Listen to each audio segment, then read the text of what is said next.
A few years ago, a friend of mine approached me about investing in the metaverse, and what was really interesting was hearing their argument as to why they were and why I should invest in the metaverse itself. Essentially, the argument that he made was that as human beings, we're running out of experiences in the real world, so we're going to turn to more experiences in a digital space, hence the metaverse. And what's fascinating was that it was a prediction of how the future would turn out that ultimately was wrong, or at least a little bit too early. It's interesting to me because predictions like that were being made all the time about what the future would look like. In the 2010s, for instance, it was assumed that we would be completely covered in all of these smart accessories and gadgets, and that didn't really pan out for a lot of different reasons.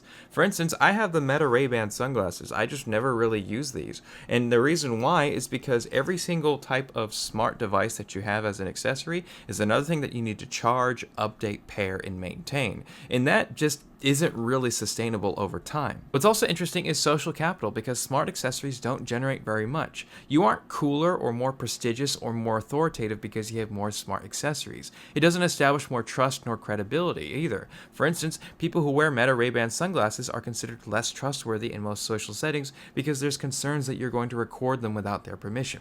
When it comes to tech CEOs, they often pride themselves on how few accessories that they have on them because they have their own assistants to handle their affairs for them.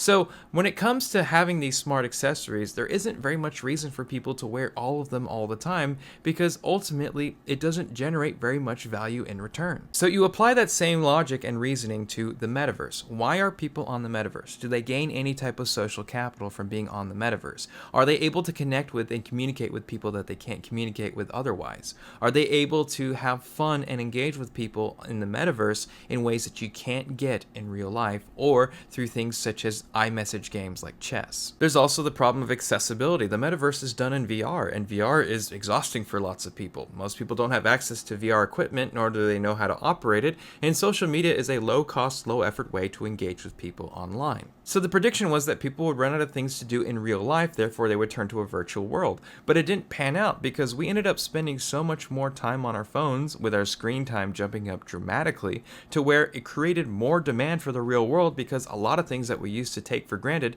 simply became luxuries. We became essentially overworked, where we're working more and more for less and less in return, to the point of where certain things like owning a home or having a child is considered a luxury. And also, we are so inundated with social media to where we spend upwards to 8 to 10 to 12 hours a day on social media, much more than we used to into the past, to where there's no interest nor demand for the metaverse. Now there's interest and demand for things that you can do in real life. Essentially, the metaverse was pitched as a means for escapism. However, it simply became another chore that people did not want to add on to their day because they already had so much to do. It's interesting because you can see how these tech companies are operating in a profit-driven space, in that they will try to predict how people will change over time, but they don't always get it right. When it came to the metaverse, they didn't consider how their own market of social media would cut into people being able to access the real world, therefore creating more demand for real-world experiences. And over time, we've had to filter more and more of the content that we see online to make sure that we aren't being misinformed. We have to ask ourselves, am I seeing an ad? Am I seeing something that's AI generated? Am I seeing something that's fake news, or it's misframed, or this is a repost from a fake account?